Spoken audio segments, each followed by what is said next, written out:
Je pense que le mariage pour tous est dans la problématique et que la problématique est beaucoup plus vaste que le mariage pour tous. Pourquoi y a-t-il eu le mariage pour tous? Parce qu'on est dans une société où les valeurs progressistes ont pris le dessus. Je suis d'accord, depuis les années 70, vous avez parlé du constructivisme. Le constructivisme, c'est quand même issu des pédagogistes des années 70. C'est là que tout est parti. Et constructivisme, si vous me reprenez si je me trompe, mais ça veut dire construire son propre savoir. C'est là la théorie, parce qu'on dit le mot constructivisme, les gens entendent. C'est-à-dire qu'on est rentré dans cette idéologie où on demandait aux jeunes de construire leur propre savoir, ce que vous avez bien annoncé, à savoir que, on leur dit, pour les lectures, la lecture, tu vas apprendre, mais à ta manière, tu vas acquérir ton savoir, et c'est ce qu'on appelle aussi cette fameuse école de la réussite, c'est-à-dire tu construis ton savoir, on ne te met jamais en échec, il y a un nivellement par le bas, ce sont des valeurs progressistes, et quelles sont les valeurs de droite qui sont plus conservatrices? Ce sont les valeurs de quoi? L'ancienne école, le mérite, le travail, l'excellence. L'école, ils ont voulu retirer à l'école le lieu.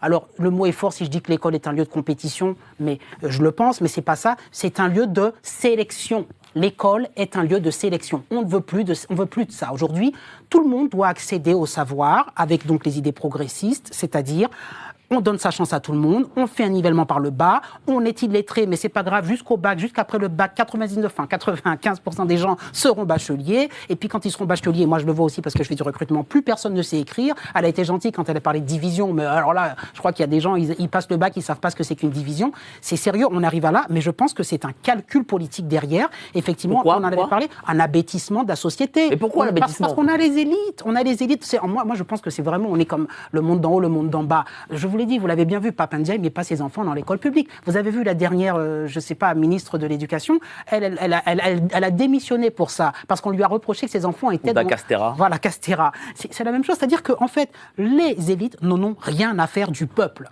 D'accord? Et je pense ils sont à deux vitesses. Mais c'est pour ça que je veux dire que le mot qui résume tout ça pour moi, pour dire à Madame Farida, c'est que la société est en train de changer et que même s'il n'y avait pas eu le mariage pour tous, parce qu'elle dit le mariage pour tous, mais même si on avait refusé en France le mariage pour tous, nous sommes dans une société wokisée, d'accord? Et le wokisme, c'est faire en sorte que toute revendication individuelle passe et que nous aurions eu de toute façon l'entrisme LGBT dans les écoles, même s'il n'y avait pas le mariage pour tous. Mais comme vous avez dit tellement de choses, moi j'ai pas pu... Je vais d'abord lancer la pub et Farida répond, ok?